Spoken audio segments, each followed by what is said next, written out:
जब से अखिलेश भैया चले गए, जब से बेरोजगारी खत्म हो गई। जब भैया थे तो सभी को नौकरी दी, सभी को दी नौकरी।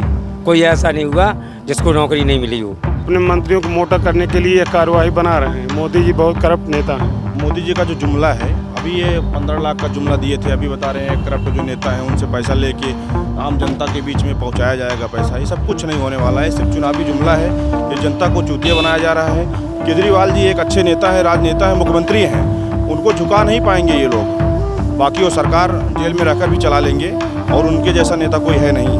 कितनी करप्ट है Bharatiya Janata party. Electoral bond के माध्यम से हिंदुस्तान का नहीं दुनिया का सबसे बड़ा घोटाला किसने किया? आप बताइए। भारतीय जनता पार्टी ने किया। तो विपक्ष कहाँ से घोटालेबाज होगा? और रही बात समाजवादी पार्टी की, तो सबसे कम अगर इलेक्टोरल बॉन्ड के माध्यम से किसी को चंदा मिला तो समाजवादी पार्टी को मिला। हम कहाँ करप्ट हैं? करप्ट तो वो हैं जो चंदा एक तरफ से लेते हैं और दूसरे तरफ से चंदा के बदले में बड़ी बड़ी परियोजनाओं को दे देते हैं और वो परियोजनाएं भ्रष्टाचार की भेंट चढ़ रही हैं। सबसे बड़ी करप्ट भारतीय जनता पार्टी है और इस देश का सबसे करप्ट प्रधानमंत्री है। नमस्कार, मैं रिद्धि यादव। लोकसभा चुनाव में महज चंद दिन ही बचे हैं, जिसके चलते हम आ चुके हैं आम जनता के बीच। तो चलिए उनसे बात करते हैं और ये जानने की कोशिश करते हैं कि इस बार लोकसभा चुनाव में उनकी अपनी क्या राय रहने वाली है और लोकसभा इलेक्शन को लेकर उनके अपने क्या मुद्दे रहने वाले हैं जिन्हें वो ध्यान में रखकर किसी भी नेता को चुनते हैं। आइए हम बात करते कुछ। नाम क्या है आपका? उमेश यादव। क्या लगता है उमेश जी की इस बार किसकी सरकार आएगी? अखिलेश भैया की। ऐसा कौन से रीजन है जिसको आपको लगता है कि अखिलेश यादव एक बार सत्ता में वापस आए? जब से अखिलेश भैया चले गए, जब से बेरोजगारी खत्म हो गई। जब भैया थे तो सभी को नौकरी दी, सभी को दी नौकरी। कोई ऐसा नहीं हुआ जिसको नौकरी नहीं मिली हो। अभी हर आदमी को नौकरी मिली है।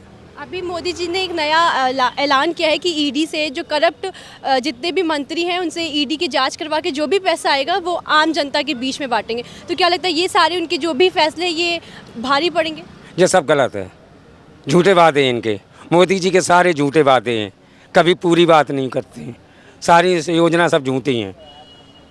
चलिए हम और लोगों से बात करते हैं। क्या लगता है आपको जो मोदी जी ने अभी नया ऐलान किया है कि ईडी से जो भी पैसा आएगा वो आम जनता के बीच में बांटेंगे? बिल्कुल नहीं देंगे। 15 लाख रुपए देने के लिए कहे थे कि हर व्यक्ति के खाते में जाएगा, उसके ऊपर खरा उतरे ही नहीं तो कहाँ से ये मंत्रियों से पैसा ले करके आम जनता को देंगे? ये मंत्रियों से पैसा ले करके फर्जी जांच लगा करके वो अपना जेब भरने के लिए, अपने मंत्रियों को मोटा करने के लिए कार्यवाही बना रहे हैं। मोदी जी बहुत करप्ट नेता हैं।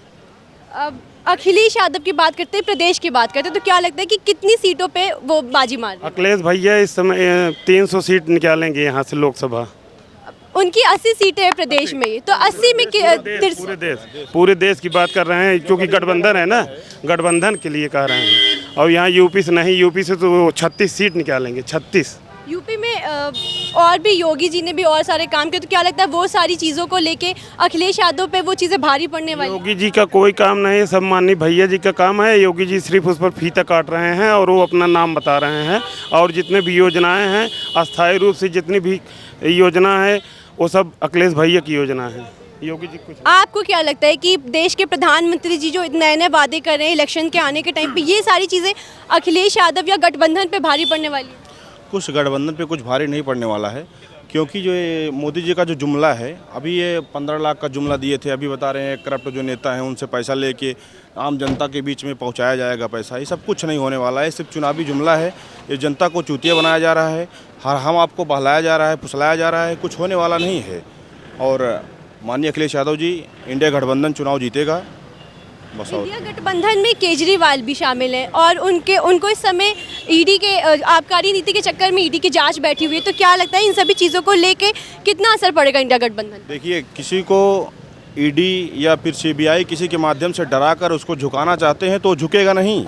केजरीवाल जी एक अच्छे नेता है, राजनेता है, मुख्यमंत्री हैं, उनको झुका नहीं पाएंगे ये लोग। बाकी वो सरकार जेल में रहकर भी चला लेंगे और उनके जैसा नेता कोई है नहीं। प्रधानमंत्री अभी नए नए वादे कर रहे हैं कि बिजली फ्री कर देंगे, एमएसपी वगैरह लागू करने की बातें हो रही, तो क्या इन सभी चीज़ों को लेकर आपका क्या कहना है? 15 साल, 10 साल, 15 साल से क्या कर रहे हैं प्रधानमंत्री जी? आज चुनाव आया है तो चुनाव का टाइम बता रहे हैं एमएसपी लागू कर देंगे, ये कर देंगे, वो कर देंगे, पैसा लेके जनता को देंगे। 15 साल से क्या कर रहे हैं ये? चलिए हम और लोगों से भी बात करते हैं। क्या लगता है आपको कि इस बार किसकी सरकार? इस बार इंडिया गठबंधन की सरकार। ऐसे कौन से कारण हैं जिनकी वजह से आपको लगता है कि इतने सालों से मोदी जी जो बैक टू बैक प्रधानमंत्री बन रहे हैं, इस बार चेहरा बदलेगा? मोदी जी अपने जो गलत नीतियों के वजह से आज जनता बदलाव चाहती है। मोदी जी तो उनकी सरकार बोलती है कि उन्होंने बहुत सारा काम किया है देश में, उन्होंने रोजगार पे काम किया है और उन्होंने युवाओं के लिए काम किया है, महिला सुरक्षा पे काम किया है। कहाँ महिलाओं का सुरक्षा का काम किया है? कहाँ महिलाओं की सुरक्षा?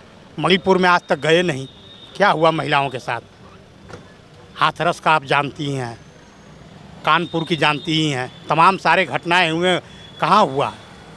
यहाँ उत्तर प्रदेश में जीरो टॉलरेंस जो है, और सबसे ज़्यादा जो है महिलाओं पर अत्याचार पूरे देश में जो है, ये सरकारी एजेंसी का जो है रिपोर्ट है, यूपी में है।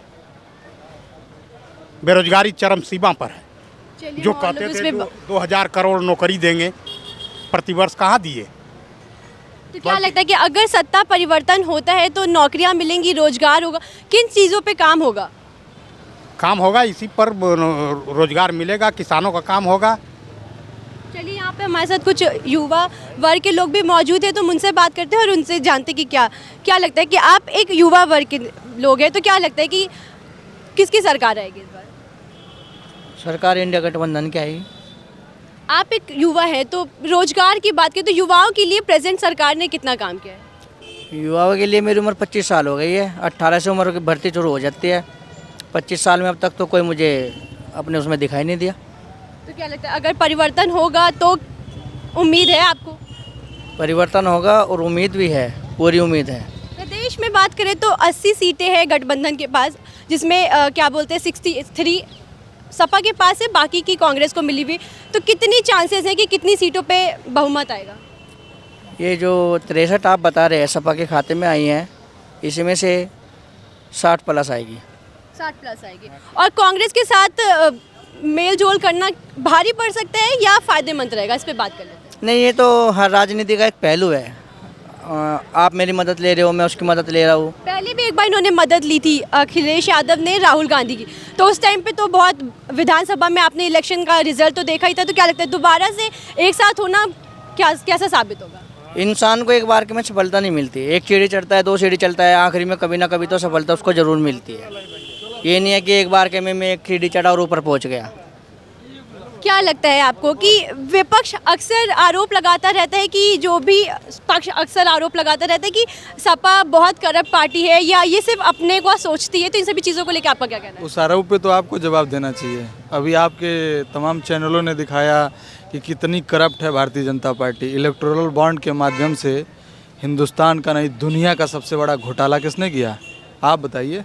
भारतीय जनता पार्टी ने किया। तो विपक्ष कहाँ से घोटालेबाज होगा? और रही बात समाजवादी पार्टी की, तो सबसे कम अगर इलेक्टोरल बॉन्ड के माध्यम से किसी को चंदा मिला तो समाजवादी पार्टी को मिला। तो हम कहाँ करप्ट हैं? करप्ट तो वो हैं जो चंदा एक तरफ से लेते हैं और दूसरे तरफ से चंदा के बदले में बड़ी बड़ी परियोजनाओं को दे देते हैं, और वो परियोजनाएं भ्रष्टाचार की भेंट चढ़ रही हैं। सबसे बड़ी करप्ट भारतीय जनता पार्टी है और इस देश का सबसे करप्ट प्रधानमंत्री है, जिसने 2 करोड़ रोजगार हर साल नौजवानों को देने का काम किया, और रोजगार कहीं दिखाई नहीं दे रहा है। आज नौजवान बेरोजगार होकर सड़कों पर दर दर भटकने। कुछ दिन पहले मोदी जी ने एक ऐलान किया था कि 400 से पार उनकी पार्टी लाएगी। तो इन सभी चीज़ों को लेकर क्या करना है? क्या विपक्ष दिखेगा ही नहीं? वो 400 पार वाला जो जुमला है, कुछ दिन जब भारतीय जनता पार्टी हारेगी, जिस दिन चुनाव का रिजल्ट आएगा, तो कहेंगे जिस तरह से कह रहे हैं कि 15 लाख जुमला था, 2 करोड़ जुमला था, उसी तरह कहेंगे 400 पार भी जुमला था। भारतीय जनता पार्टी की ज़मीन खिसक गई है और इंडिया गठबंधन की सरकार बनने जा रही है, और भारतीय जनता पार्टी की हर सीटों पर, उत्तर प्रदेश की 80 सीटों पर जमानत जब्त होने जा रही है। जो स्थिति है, महंगाई, भ्रष्टाचार, बेरोजगारी का दम्भ झेल रहा उत्तर प्रदेश, इस बार हर सीटों पर जमानत जब्त कराने जा रहा है भारतीय जनता पार्टी का। फ्री राशन हो गया, गैस की योजनाएं हो गई, इन सभी चीज़ों को क्या लेके लगता है कि जो भी इनके वोट से बटेंगे? अच्छा ठीक है, आप फ्री राशन की बात कर रही हैं। आज जनता गांव में विचार कर रही है कि जब 108 रुपये में राशन मिलता था कोटे की दुकान पे, तो गैस की कीमत 400 रुपये थी। आज फ्री में राशन दे रहे हो और गैस की कीमत 1200 रुपये है, 1000 रुपये है। तो फ्री राशन का कोई असर नहीं है। फ्री राशन नहीं, इस बार फ्री एजुकेशन, फ्री स्वास्थ्य, इन सब चीज़ों पर वोट पड़ने जा रहा है। जो बेरोजगारी का दम नौजवान झेल रहा है, उस बेरोजगारी के दम से कैसे इस देश के नौजवानों को बाहर निकाला जाएगा, इस पे वोट पड़ने जा रहा है। आपको क्या लगता है कि किसकी सरकार आएगी इस बार? इस बार इंडिया अलायंस की, इंडिया अलायंस। ऐसा क्यों आपको लगता है कि इंडिया अलायंस सत्ता में आ सकती है? क्योंकि वो युवाओं के लिए, किसान की, महिलाओं की, सबकी आवाज़ के साथ है। ऐसा तो पक्ष अक्सर बोलती रहती है कि उन्होंने युवाओं के लिए काम किया है, उन्होंने महिलाओं के लिए काम किया है, तो इन सभी चीज़ों को लेके क्या लगता है? तो रोड पर भी तो दिखना चाहिए ना, वो तो दिखे, दूर दूर तक नहीं दिख रहा कहीं। ना तो महिलाओं के प्रति अभी सबने देखा था पहलवानों के साथ कैसा व्यवहार हुआ था, युवाओं के साथ क्या हो रहा है, किसानों के साथ क्या हो रहा है, तो सभी लोग देख रहे हैं। चलिए हम आपसे बात कर लेते हैं। क्या लगता है आपको कि किसकी सरकार आएगी? एक शब्द में बात कर लेते हैं। सरकार किसी की भी हो, आम आदमी के साथ न्याय होना चाहिए। हम जैसे लोग परेशान हैं, ये देखो FIR लेके दौड़ रहा हूँ, कोई सुनवाई नहीं हो रही है। मुख्यमंत्री साहब के यहाँ आया हुआ था, पता चला कि अभी चुनाव का समय है, उन्होंने जनता दरबार खारिज हो गया है, अब वो मिलेंगे नहीं। अब बताइए हम लोग कहाँ जाएँ? तो आप किस चीज़ से दुखी हैं अभी फ़िलहाल? वो आपकी बात नहीं सुन रहे हैं और क्या, किस वजह से? थाने पे मैं जा रहा हूँ, थाने पे कोई कार्रवाई नहीं हो रही है। आज 20 तारीख को एप्लीकेशन दिया था मैंने, और जो कि आज लगभग आपका 7-8 दिन हो गया है, और अभी तक मेरे नॉलेज में मैं जितनी बार गया हूँ, रात में कहीं 10 बजे 11 बजे आ रहा हूँ, जाता हूँ, बैठा रहता हूँ पूरा दिन सुबह से शाम तक, लेकिन कोई आज तक हमारे साथ उचित न्याय नहीं हुआ अभी तक।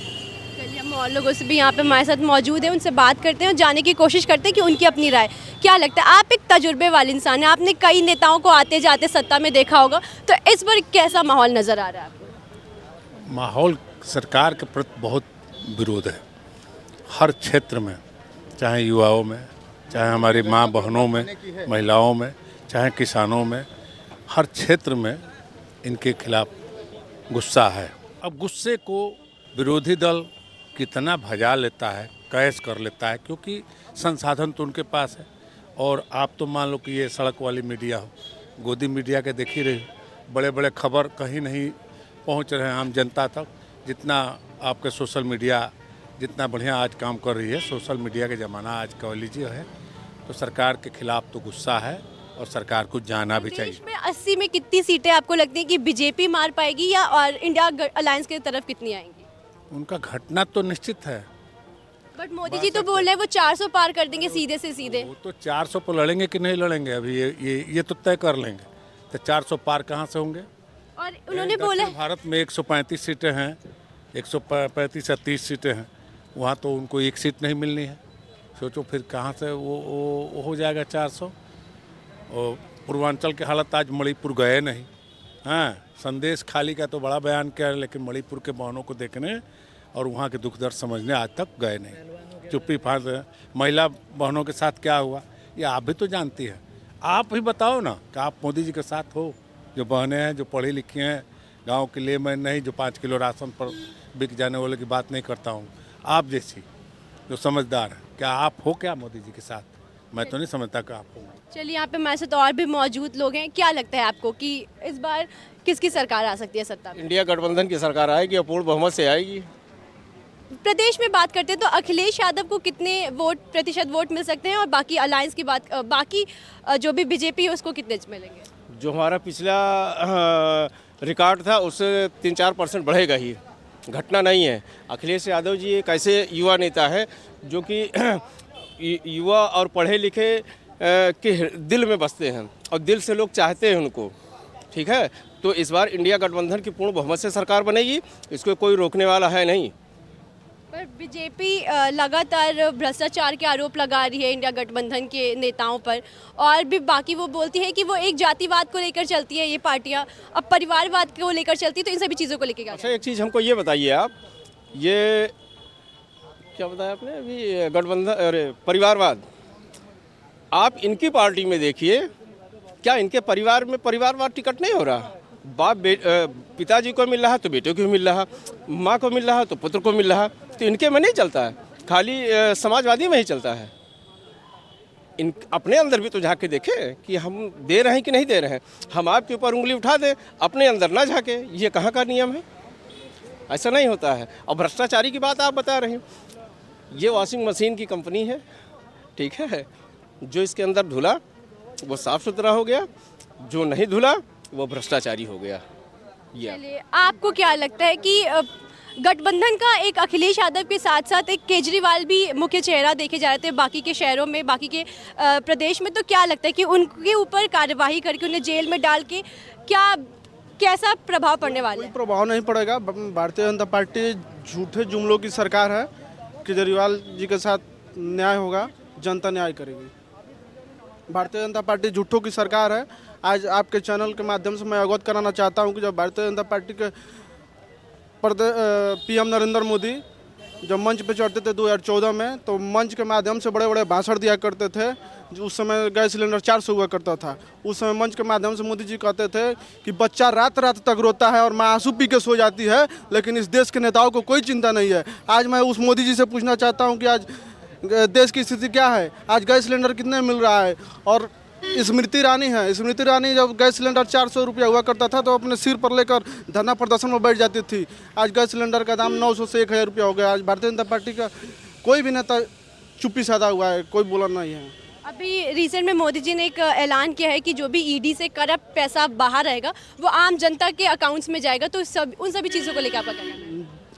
मोदी जी के बातों पे ना जिए। मोदी जी तो कहते हैं कि 2 करोड़ रोजगार हर साल मिलेगा। मैं पूछना चाहता हूँ नौजवानों को 2 करोड़ रोजगार मिला क्या? मोदी जी ने कहा था कि हर गरीब हर वर्ग के खाते में 15-15 लाख जाएगा। क्या वो 15 लाख मिला क्या? तो क्या लगता है कि ये सभी जुमले हैं या इन पे काम होगा या सत्ता परिवर्तन होगा? कैसी राय रहने वाली है? परिवर्तन होगा। भारतीय जनता पार्टी विपक्ष मुक्त भारत, मोदी जी चाहते हैं विपक्ष मुक्त भारत, पत्नी मुक्त जीवन, बच्चे मुक्त आंगन और प्रश्न मुक्त संसद, सवाल मुक्त मीडिया। कभी जो है आज तक 10 साल कार्यकाल उनका बीतने जा रहा है, आज तक मीडिया कॉन्फ्रेंस वो कभी नहीं किए हैं, अब करेंगे भी नहीं। अब उनका वो झोला उठाने का समय आ गया है और झोला उठाएंगे और सीधे चले जाएंगे। वो इस देश में भी नहीं रहेंगे, वो सीधे जेल जाना है। जितना करप्शन किए हैं मोदी जी, उनको सीधे जेल जाना है। पर वो तो हमेशा ये बोलते रहते हैं कि विपक्षी पार्टियों पे करप्शन के ज़्यादा आरोप हैं। तो इन सभी चीज़ों को लेकर अभी आप कुछ दिन पहले विपक्षी सांसदों को 70-80 सांसदों को जो है सस्पेंड कर दिए। बताइए, लोकतंत्र में ये न्यायोचित है? इसलिए अब काम खत्म है मोदी जी का। चलिए, यहाँ पे हमने आम जनता के बीच रह के रूबरू होकर उनसे जानने की कोशिश की कि आगामी लोकसभा चुनाव को लेकर उनकी अपनी क्या राय है, किन मुद्दों को लेकर वो तय करने वाले हैं कि किसकी सरकार बनेगी। ऐसी और भी अपडेट्स के लिए हम आपको आम जनता के बीच ले जाते रहेंगे। तब तक के लिए बनी रहिए #भारत न्यूज़ के साथ।